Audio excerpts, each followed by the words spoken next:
what will be India in the year 2047. We all know one thing, by the time India will be 100 years young. But what else it will be? How do you predict future? Only yesterday a book written by Dr. Srinivasan was launched by our governor. In that book he has written, if you want to be successful, you should be able to predict the future. Futuristic management he has written there. One chapter is there. So, but how do you predict the future? I can give you a few list of wrong predictions. For example, when the TV was invented, people said, who will sit in front of this idiot box? It will not last for 10 years. But we know that when in the 70s, no, in the 80s, we had 1982, we had Asian Games in Delhi. So Government of India relaxed custom duty on Sony TV. The Sony TV, color TV started flooding into India, and at that time, on Friday, there will be 1 hour show of Chitrahar, if anybody remembers. And that time, the whole traffic in India will be stopped. Even the maid servant will refuse to work at home. She will be watching TV because they show Bollywood songs. That was the craze. Only recently, because of social media, your powerful, most powerful weapon in the world, that is mobile and laptop, the TV craze has come down. The TV has come into this. Okay. So one prediction which they went wrong. I will tell you something. There are very big list of such crazy predictions which went wrong. But I will tell you one thing that makes history. In the year 1910, 10 countries in Europe like England and France, can you name a few other, which were ruling rest of the world? They had colonized the entire world. One was England, one was France. Can you say the 3 and 4? Okay, Spain, Portugal, Belgium, Germany, Italy, Russia. These are the 10 countries which are ruling 190 countries of the world. That time, nobody will be trading with these 190 countries.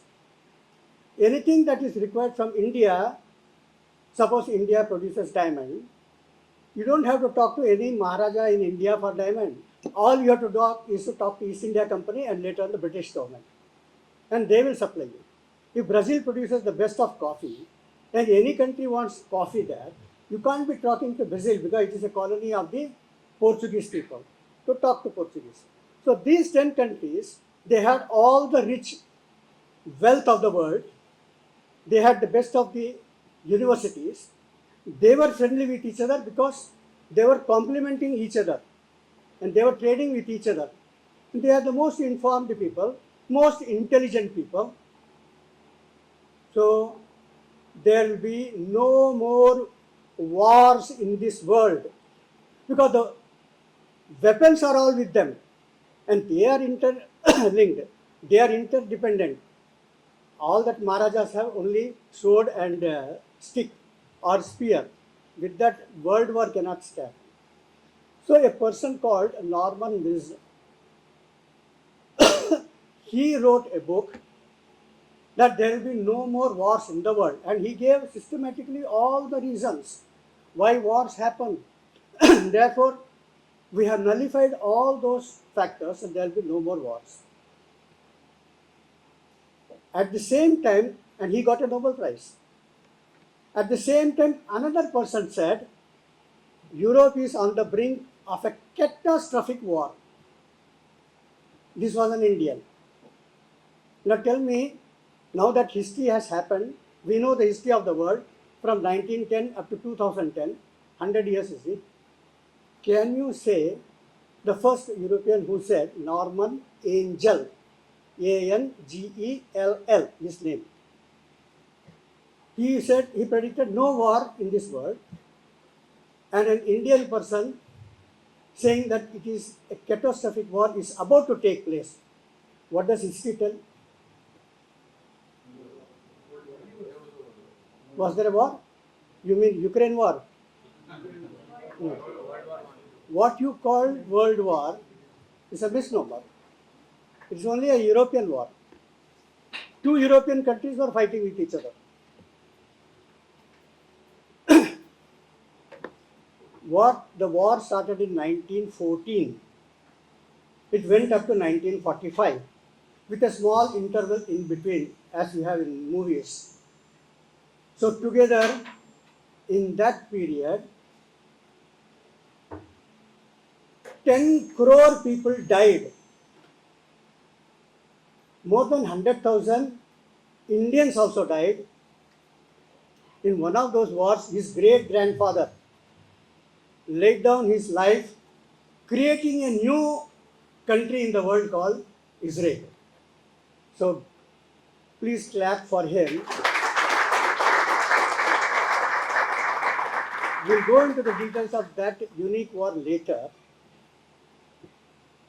No war before and no war later than that can be equated to the Battle of Haifa.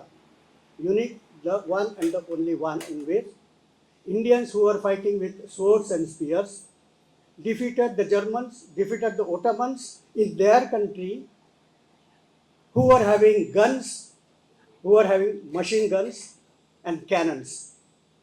And they were on top of a hill, we were on the ground, yet Indians defeated them. Anyway, coming back. Anyway, Google is with you, YouTube is with you. The entire library, which no Bhaktiar Khilji can ever destroy, is in your hands. So you can always find out. So there is always, you should, if you don't watch TV, if you don't look into WhatsApp, if you don't look into Google, you will be uninformed. But if you are looking into the WhatsApp or the Facebook and the media, you will be misinformed. The choice is yours. You have to read the lines, you have to read between the lines, and you have to read beyond the lines. Then truth will dance in front of you. So no answer is coming. Who was that Indian who said? And we all know that a catastrophic war took place. So you must be able to predict many things that is going to happen. Anyway, 10 years before, and let's go a little beyond. In the year 1990, India wanted foreign exchange, dollars, and therefore we were begging from different countries from 1960 onwards. By the year 1990, we were not able to repay the loan, forget it. Even the interest on the loan we were not able to repay. So IMF, International Monetary Fund, said, if anybody gives loan to India, nothing will come back to you. You will also become a beggar. So at that critical moment, Chandrasekhar was the Prime Minister. For the legacy that he carried with him about the previous Prime Ministers and the rulers, he had to mortgage 23 tons of gold in the London market and bring dollars, because without dollars you cannot buy oil. So that was the critical. Does anyone remember 23 tons India sold in the market of gold? And that was one of those black days of modern Indian history. Today India has got a stockpile of gold. So nothing to worry about that. In 1990, we were among the poorest nations of the world. 10 years down the line, in between, one Prime Minister came and he made one of the biggest blunders according to our Indian media. He did something on 11th and 13th of May 1998. Can somebody guess? It happened in Rajasthan. Pokhran. Immediately, there were 3 sanctions on India. One is India has been taking loan from us, and because of that, that money, instead of using for development, they have used it in making a bomb. We do not want our money to be used there, so no country will give any money to India. Second, no country will ever give cutting edge technology to India, because that is required in nuclear, satellite technology, rocket technology, etc. And third, America will not give visa to any country. And he requested all the NATO countries to support America. America, they had President Bill Clinton. And in those days, there was a famous song, Bil To Pagal Hai. So, all the media in India criticized Atal Bihari Vajpayee. The previous prime ministers also came on the TV and said, these scientists like Dr. Chidambaram, Dr. Abdul Kalam, they will come and tell us that we are ready with our nuclear test. Give us an opportunity. In the 80s, Indira Gandhi said, no, I will not give because sanctions will come from America and we cannot withstand that. Down right up to Gowda and Inder Gujral, all the prime ministers refused to give them permission. These scientists of ISRO are crazy people. But the craziest person is Atal Bihari Vajpayee because he make it happen. Now India has no future. Now India will return to bullock cart age. I want to know how many of you have come here on a bullock cart. At that time, there is an institute in India called MARG, Market and Research Group. They conducted a survey. On the TV, it was blaring that the villain of the whole game is Atal Bihari Vajpayee, and therefore India has no future. Sanctions have come, India will never be able to overcome this. And this MARG is going around and asking people, do you support what had happened? 11th and 13th of May, we conducted nuclear tests. What is your feeling? Against all the current views of the so-called Harvard returned, no, apologies to you. Those intellectuals who are saying that this is worst time for India, 98% of the people have voted. We are very, very proud of the Prime Minister. We are ready to suffer anything, but we will never bow down before America. The Indian patriotism was seen there. And at that time, Government of India released a bond called Resurgent India Bond. Requested overseas Indians, please take these bonds and give us dollars. India needed $2 billion. They printed $4 billion of bonds. Within 10 days, the overseas Indians purchased all the bonds.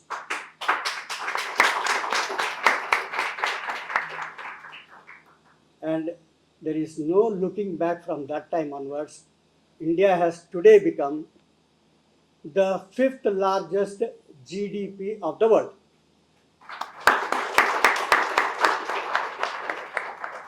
Ten years before, we were 10th ranking.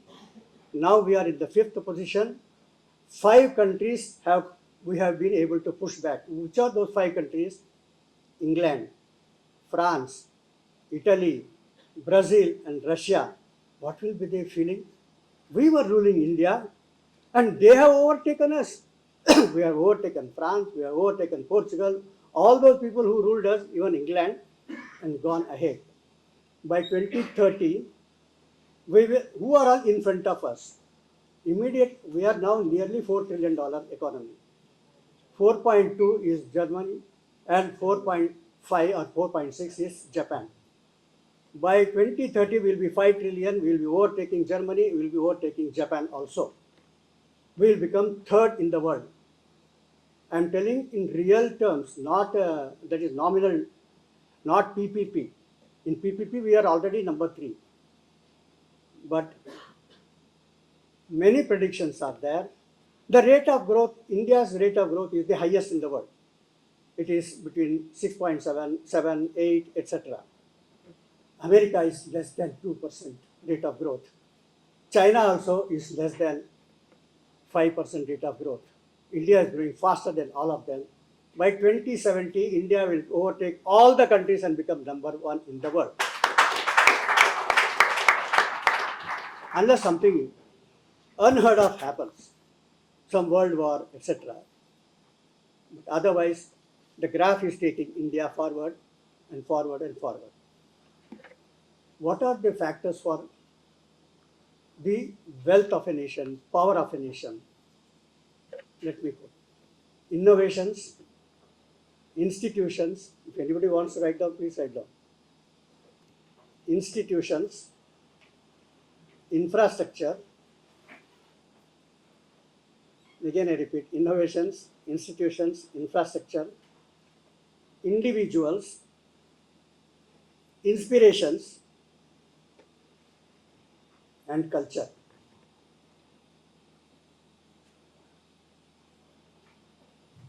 Innovations means in technology, in science and technology. In science and technology, last 200 years, the pioneers were Europe and America, Canada, Australia, New Zealand, etc. These European countries. They are generally termed as North. Most of the things that we use in our day-to-day life today are all made by Europeans. But in last few years, you will find a difference. The mobile is, if it is Oppo, it will be China. If it is Apple, it will be America. And if it is Samsung, it will be Korea. Where is India? In all these mobiles, no matter whether it's China, Taiwan, Japan, Korea, in all the digital devices, in all your laptops, there is a Pentium chip. 100% Pentium chip is made by Vinod Dham. 100%. Inside it, there is a small hole here. That is called USB, Universal Serial Bus. You plug here either for data transfer or for charging the mobile. If I sell you a mobile for 1000 rupees, but it has got no charging point, no data point, will you buy it? The purpose is defeated. So, and who has made that? He is from Baroda. Ajay Bhatt. Give him a.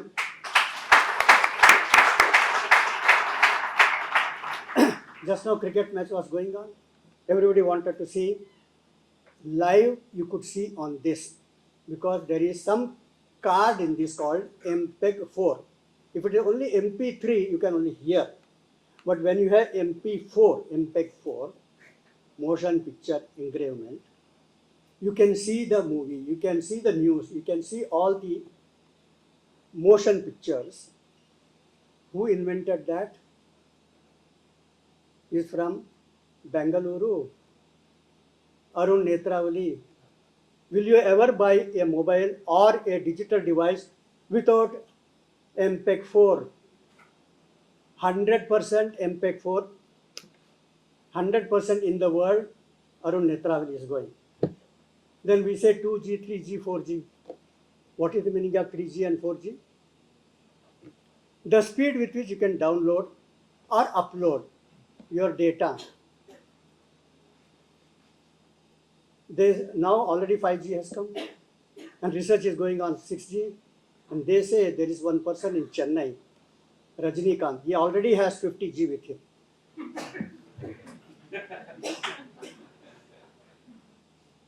Now who is the father of, all this happened because once upon a time you were transferring this data through copper cable, through aluminum cable. Now all the data goes through fiber network. Who is the father of fiber optics? Dr. Narendra Singh Kapani. All these people should have got a Nobel Prize because without them nothing in this digital world can exist. None of them are remembered.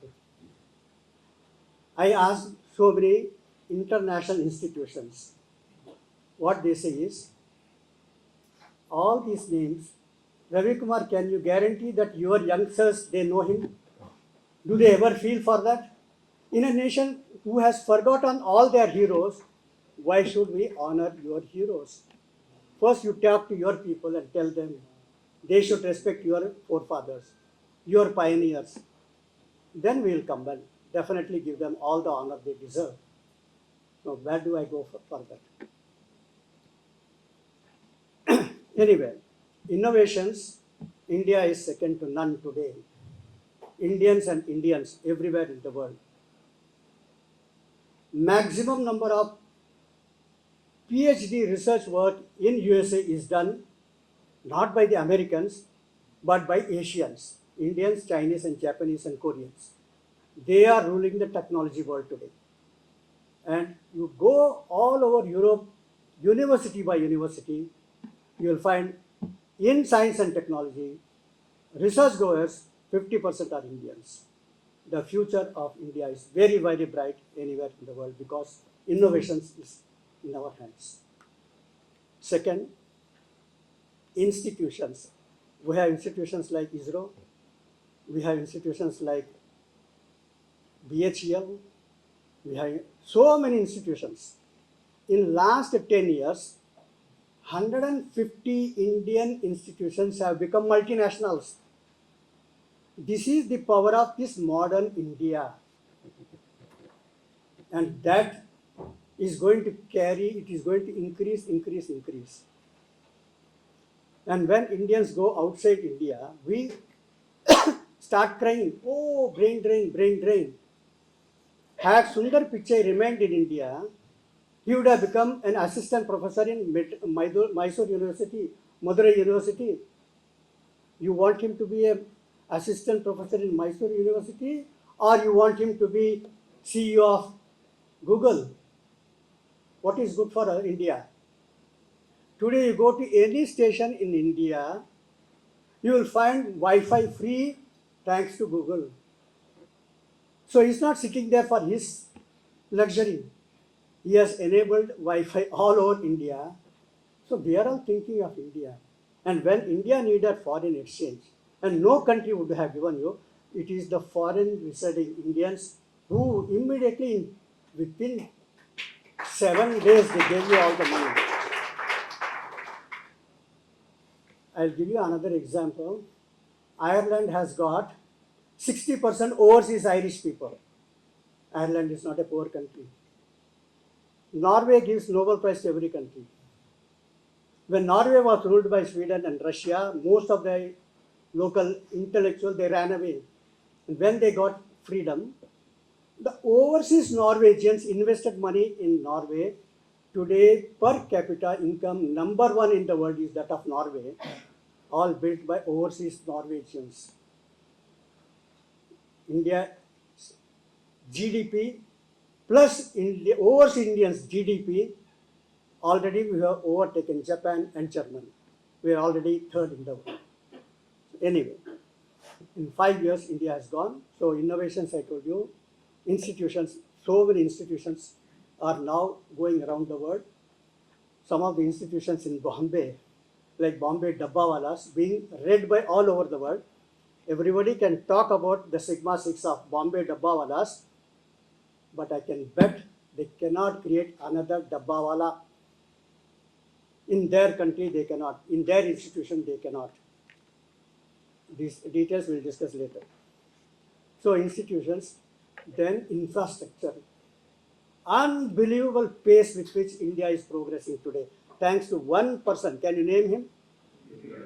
Nitin Gadkari.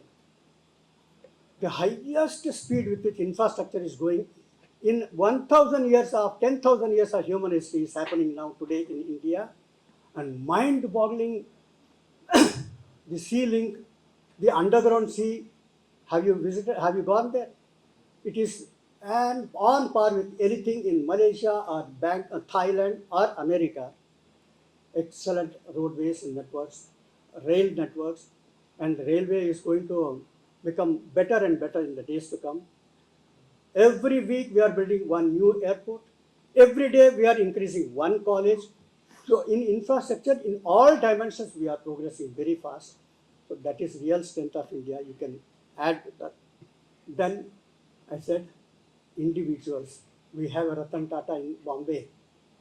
Can you name one Ratan Tata in the world? Then we have Azim Premji. We have a Narayana Murthy. Men of sterling character.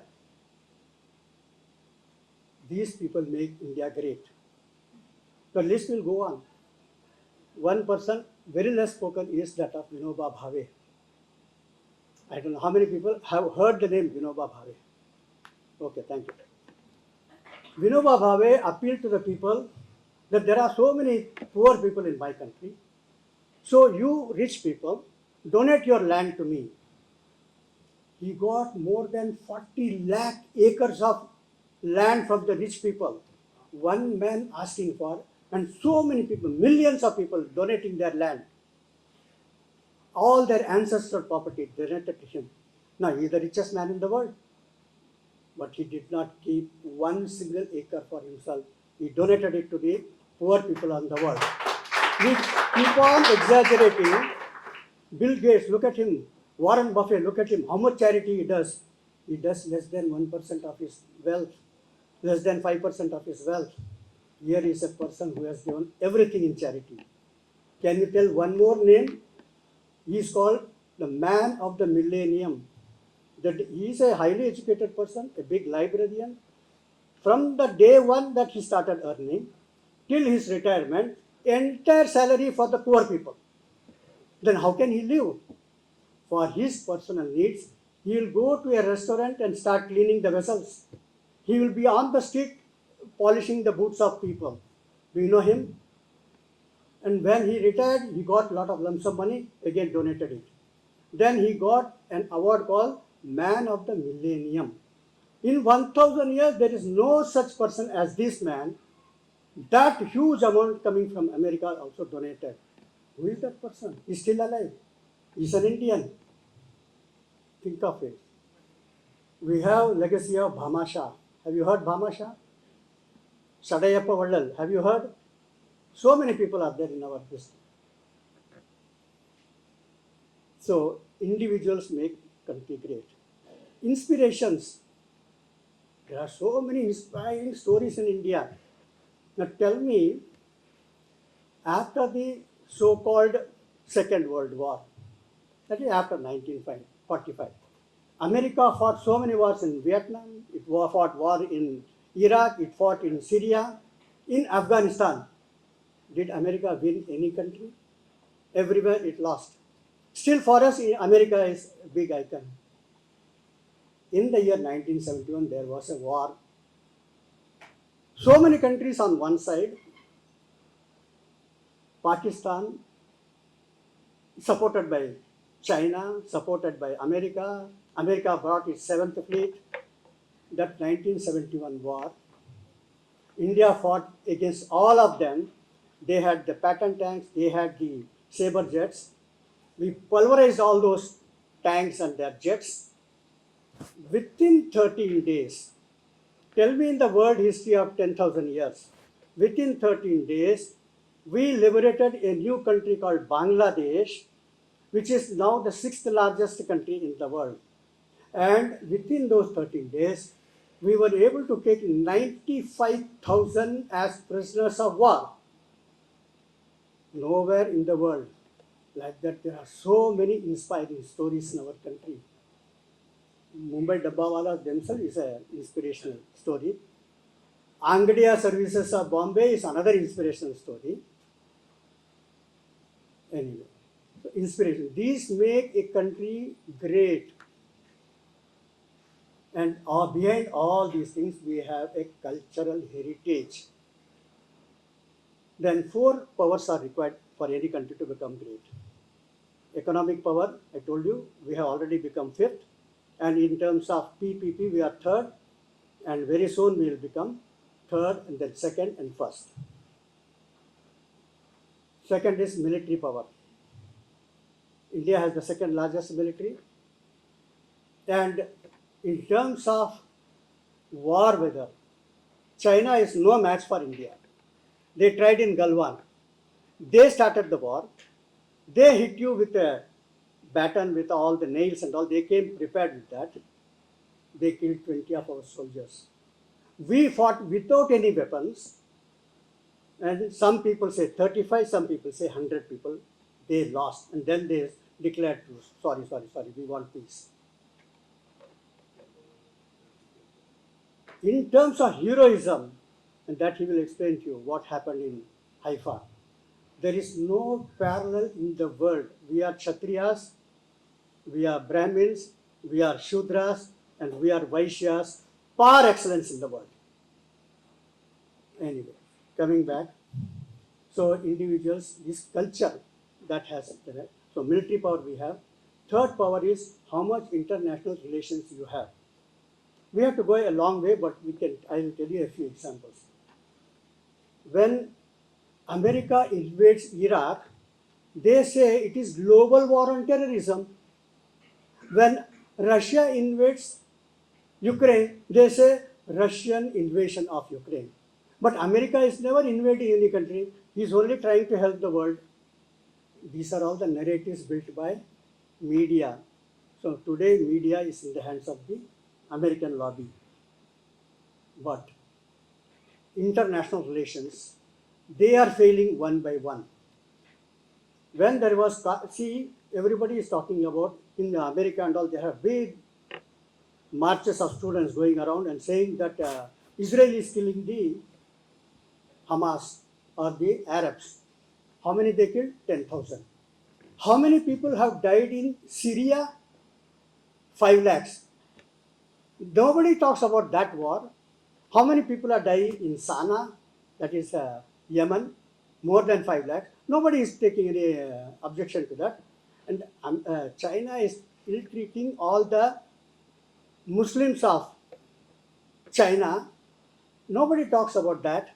So all the narratives are all one-sided. So you should be able to see all those things in that. When Saudi Arabia was carpet bombing Yemen, and lot of workers of Indian and Chinese and American, Canadian, all over the world, they were trapped in that war. All those countries phoned Saudi Arabia, requested Yemen, please stop the war. The war never stopped. Narendra Modi phoned Saudi Arabia, please stop the war for a few days. He said, okay, we are stopping. He phoned Yemen capital, that is Sana'a authorities, please open the Sana'a airport. They agreed. Our VK Singh, he was a general of the Indian Army. He was standing at a place where carpet bombing is going on every day. He was sent there on a special mission to rescue. We rescued 5,000 Indians, but at the same time, America and China and UK, all of them are requesting, please help rescue our people also. We rescued 1,000 people of 50 countries. So our rating is better than them. In Turkey, there was an earthquake last year. Turkey has always voted against India when it comes to Kashmir issue. It supports Pakistan.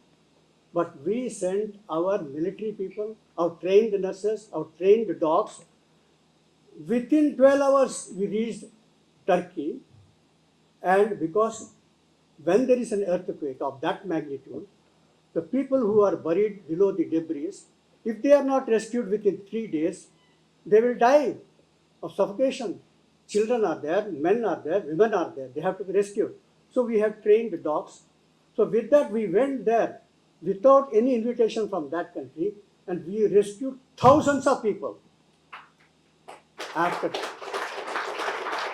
10 days, when we were returning, at the airport, thousands of Turkish people with tears in their eyes, they came to send us off.